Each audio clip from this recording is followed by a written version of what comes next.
cafe. Anyway.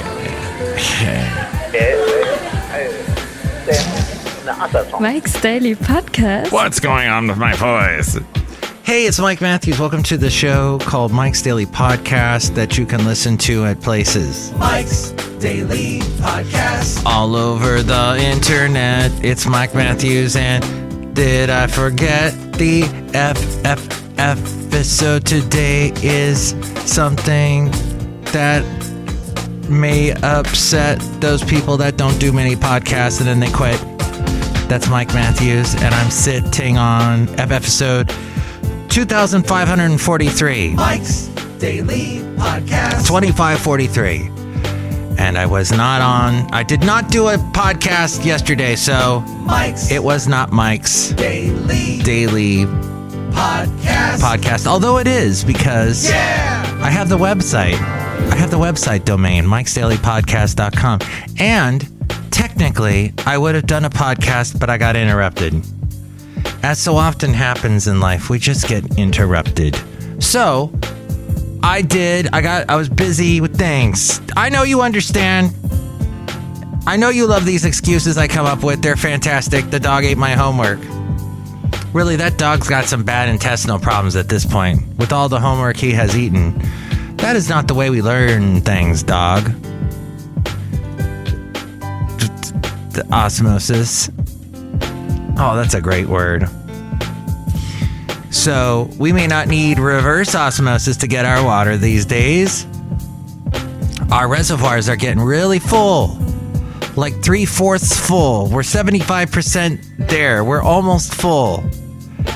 And what's funny is, as I was watching the Fox Weather Channel, they have this young blonde lady who tends to anchor a lot of the Weather Channel. And I watch a lot of Weather Channel stuff now. Not just Fox News, but the AccuWeather one and the Weather Nation one. And so this blonde Southern lady comes on and she says, oh, and I'm getting a lot of people asking, is California out of a drought? No, California will never be out of a drought. And here's today's podcast picture. She didn't say that exactly, but she almost said that exactly. She's like, oh, you guys in California, you've had so many years of the drought that you're it's going to take you a lot more than this. Oh, but she hasn't been putting sandbags everywhere, trying to divert the water that just keeps coming. We've got so much water. So it is in fact now a fact that our reservoirs are almost full. And we are pretty much almost there. Yes, almost out of a drought. How long will that last? The late great Basil the Boxer will tell you. Probably after this rain, who knows? Climate change. I don't know if climate change means that we're going to be a rainforest over here, or if we're going to be back to the business as usual, where we're dry as a bone. The cool thing is, when it rains here and you do get wet, you tend to dry off a lot faster than, let's say, in Florida, where you would get rained on and then you're wet all day and it never dries off. And people, when I lived in Alabama near Huntsville, and the bad tornadoes and everything there. Although mainly further south from Huntsville, but still more in the middle of the state of Alabama, but not good. And tornadoes lift all that debris up in the air, and then that debris's got to come somewhere. It's got to fall back down to the earth, and it's falling and causing damage that way as well. But that's a whole other crazy thing. But yes, once you got wet and you were like sweating like crazy or whatever in Huntsville, in Alabama, in Florida, in the South, the water just stays on you. But your skin's nice. Your skin's really beautiful and so smooth. And how do you do that? Oh, it's because of all the humidity. But a guy also from California named Kevin McCarthy, who is now the House Speaker. Oh, and the podcast picture, by the way, is a picture from a year ago, and the beautiful moon that was out, a nice picture taken in Pleasanton a year ago. House Speaker Kevin McCarthy, this is according to the Washington Times. He was saying on Thursday he is willing to make public unreleased security footage from January 6th of last year. Capitol riot or January 6th of 2021.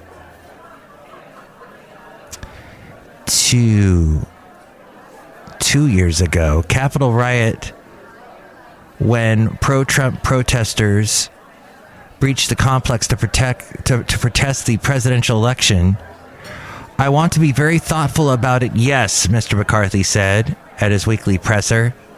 I think the public should see what happened on that day. I watched what then House Speaker Nancy Pelosi did, where she politicized it for the first time in the history as a speaker, not allowing the minority to appoint to a committee. We watched a politicization of this. I think the American public should actually see what happened instead of a report that's written on a political bias. And then Representative Paul Gosar of Arizona, who's a Republican, told the Washington Times that the release of the security footage is necessary for the January 6th detainees' legal defense. Okay, well, we'll see what happens with that.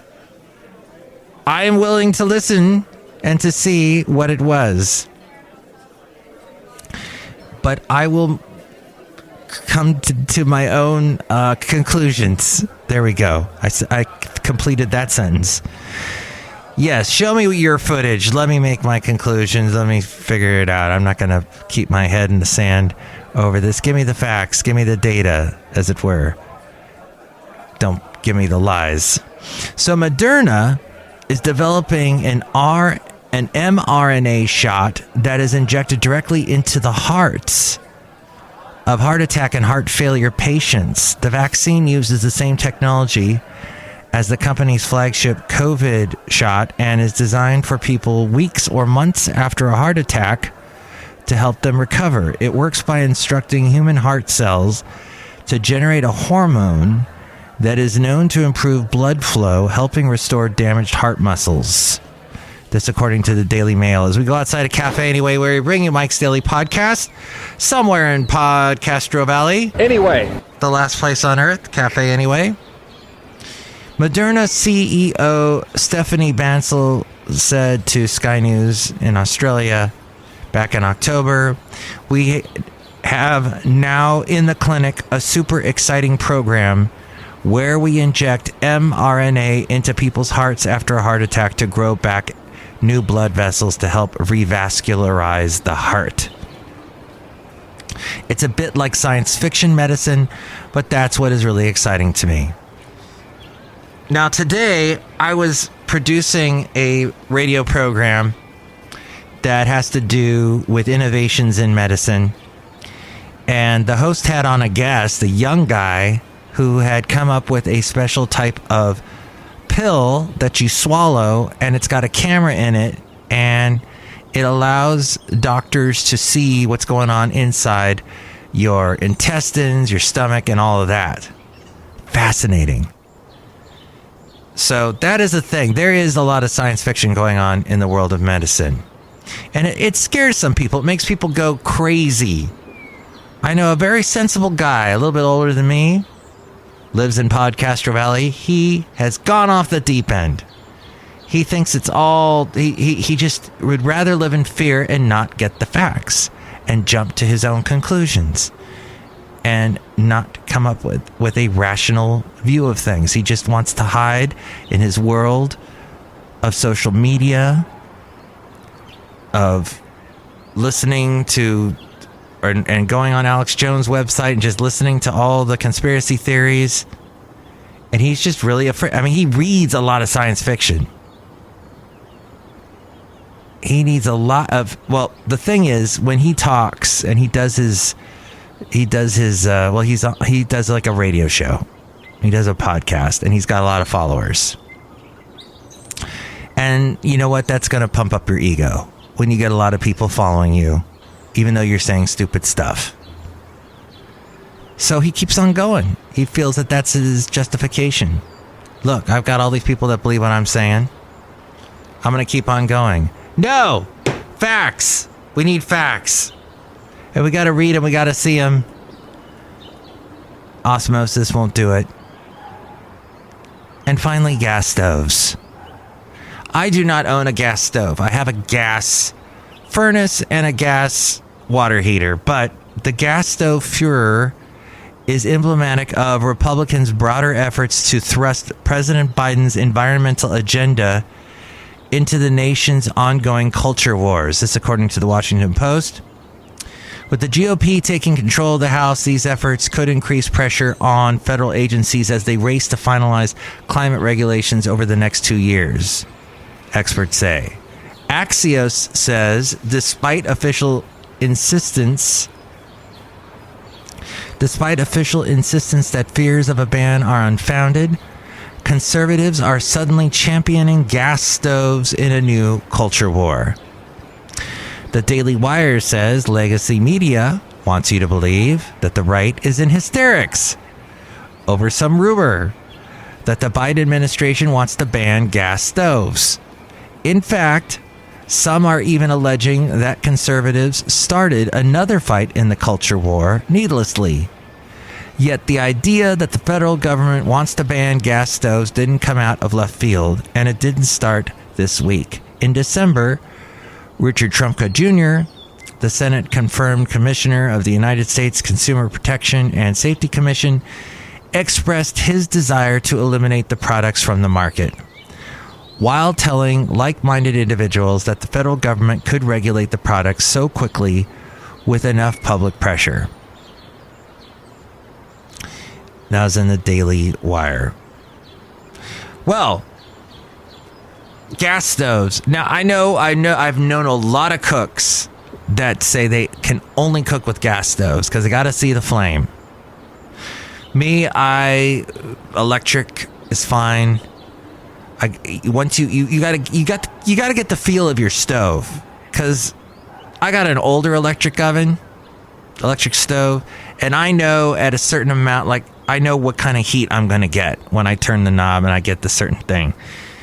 You just got to do it. It's like anything, any new product you get. If you've never worked with an electric stove and you're trying to, now here's the thing. If you're, especially here in California, where we get all the rainstorms now these days, and our power goes out constantly, we've had a crazy amount of people not have power. Well, now they're not going to cook on their stove. I have, in my possession now, we got this recently.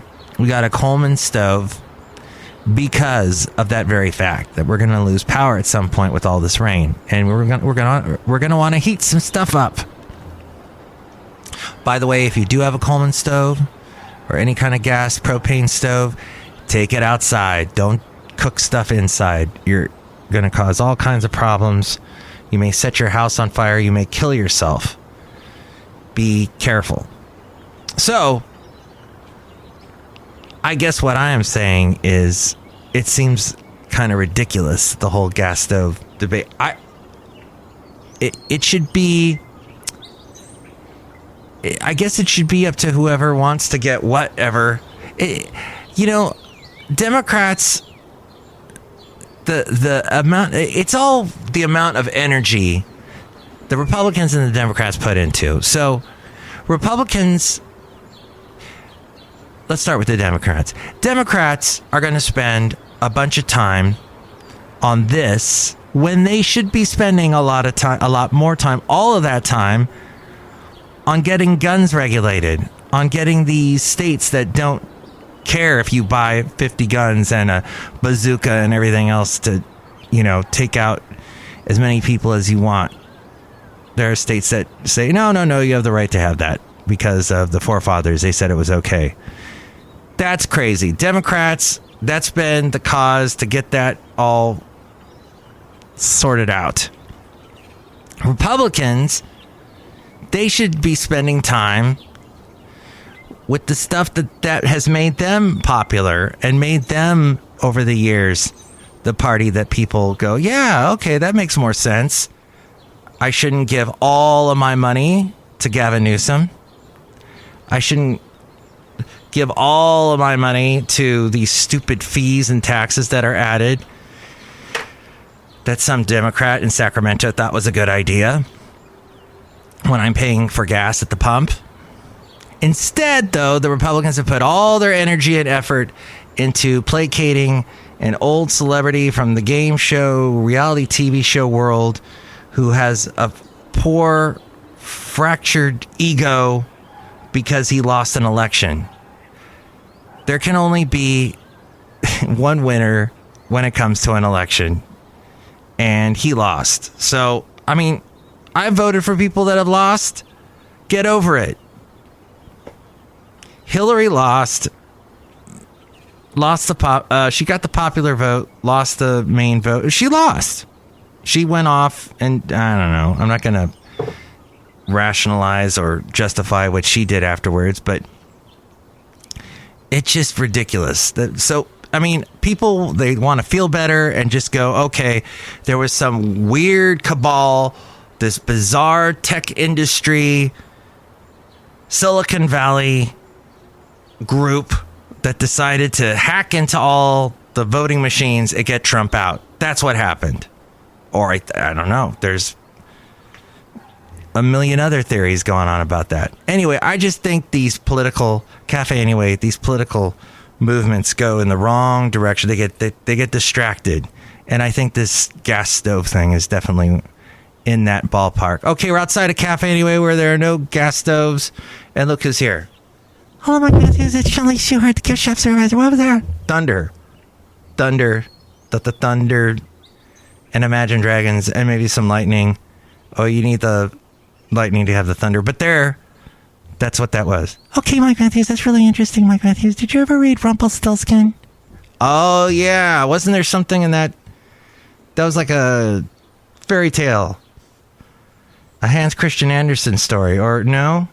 I forget who wrote that. But yeah, there were like these guys up in the sky that were they were doing bowling. They were bowling in the sky, and that was causing the thunder. We've got that book in the gift shop, Mike Matthews. Okay, I got to read it and get caught up on all of my children's nursery rhyme stuff from when I was young. Oh, so many years ago. Look who else is here. Hello, Mike. This is Floyd the Floorman. And this is John Deere, the engineer. Mike, yes, the climate is changing, and we're going to have a lot of water here in California and Podcastro Valley all the time from now on. It's going to become like Venice. Uh-oh. I better invest in a boat. Fascinating, isn't it? Well, thank you for letting me do this podcast today and bring you this information. And if you'd like to chime in about anything I covered, perhaps I missed something. Perhaps I missed the mark. You can call me 336-MM Daily. 3 + 3 = 6. MM as in Mike Matthews, Daily as in what this podcast tries to be but gets interrupted. Call now.